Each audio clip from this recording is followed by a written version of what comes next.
আসসালামু আলাইকুম।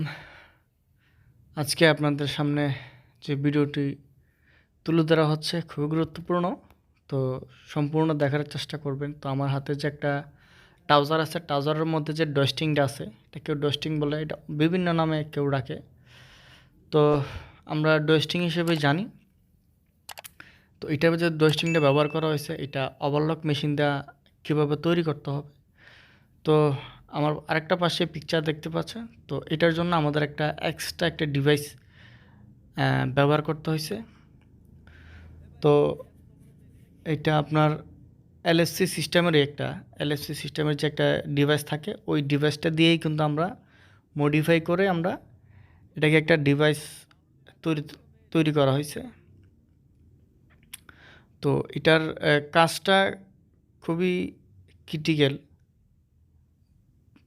সবাই মিলে যদি কোনো একটা কাজ হাতে নেওয়া যায়, তাহলে কিন্তু একটা সবাই মিলে কাজ করলে কিন্তু একটা জিনিস ইজিতে সমস্যা হয়ে যায়। আপনার চার পাঁচটা ব্রেন থেকে যদি একটা ডিসিশন আসে, তাহলে কিন্তু যে কোনো জিনিস একটা সমস্যা সমাধান হয়ে যায়। তো আমরাও চেষ্টা করছি। তো আমরা ডিভাইসটা লাগানোর পর আমরা সেটিং করার পালা। অবশ্যই এটা সেটিং করতে হবে। তো সেটিং করার সময় অনেক সূক্ষ্ম বিষয়গুলো তুলে ধরা হয়েছে।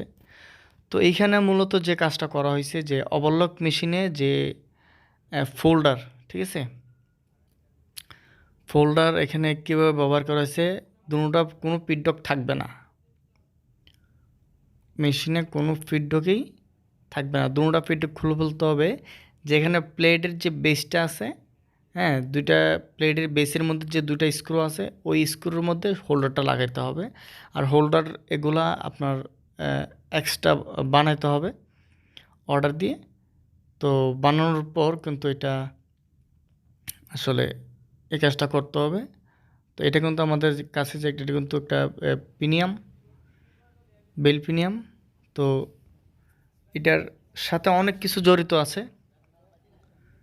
তো এইখানে হোল্ডারের সাথে হোল্ডারটা এমন সিস্টেম হবে, হোল্ডার একদিকে পাইপিং যাবে, আবার ভিতর দিকে এটা ছিদ্র দিয়ে আবার এটা ঢুকে চলে আসবে।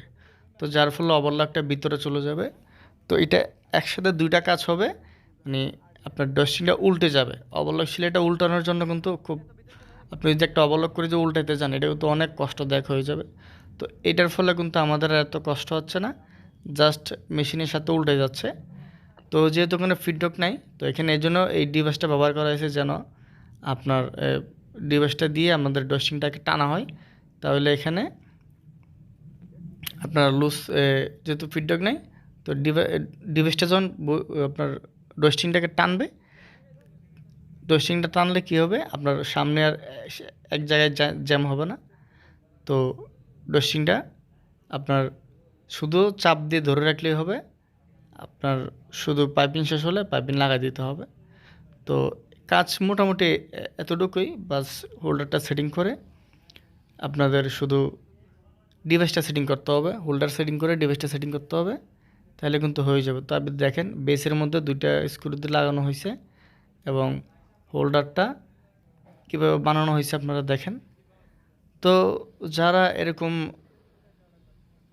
ডিভাইস নিয়ে বা কোনো কিছু একটা মেকানিকের কাজে কিন্তু মূলত মানে কোনো একটা বিষয়কে হাতে নিয়ে এটাকে সলিউশন করা, কীভাবে একটা জিনিসকে সমাধান করা যায়। তো এগুলো কিন্তু মেকানিকের মূল বৈশিষ্ট্য। আপনার কাজের প্রতি যে আপনার যে কাজের যে দক্ষতা, এগুলো কিন্তু আপনাকে গড়ে তুলবে যে একটা সমস্যা কীভাবে সমাধান করা যায়, হ্যাঁ, একটা কাজকে কীভাবে কত সহজভাবে করা যায়। হ্যাঁ, তো যারা আমাদের সাথে আছেন, আমরা প্রতিদিনই নিত্য নতুন ভিডিও দিয়ে থাকি আপনাদের জন্য। যদি ভালো লাগলে চ্যানেলটি সাবস্ক্রাইব করবেন এবং আমাদের ফেসবুক পেজ আছে, পেজটাকে ফলো করবেন। ডেসক্রিপশনে ফেসবুক পেজ, গ্রুপ লিঙ্ক, তারপর হোয়াটসঅ্যাপ গ্রুপ লিঙ্ক, তারপর পার্সোনাল ফেসবুক লিঙ্ক দেওয়া আছে। আপনারা সবাই যোগাযোগ করবেন। কোনো কিছু প্রশ্ন চাইলে আপনারা মেসেঞ্জার বা হোয়াটসঅ্যাপে যোগাযোগ করবেন।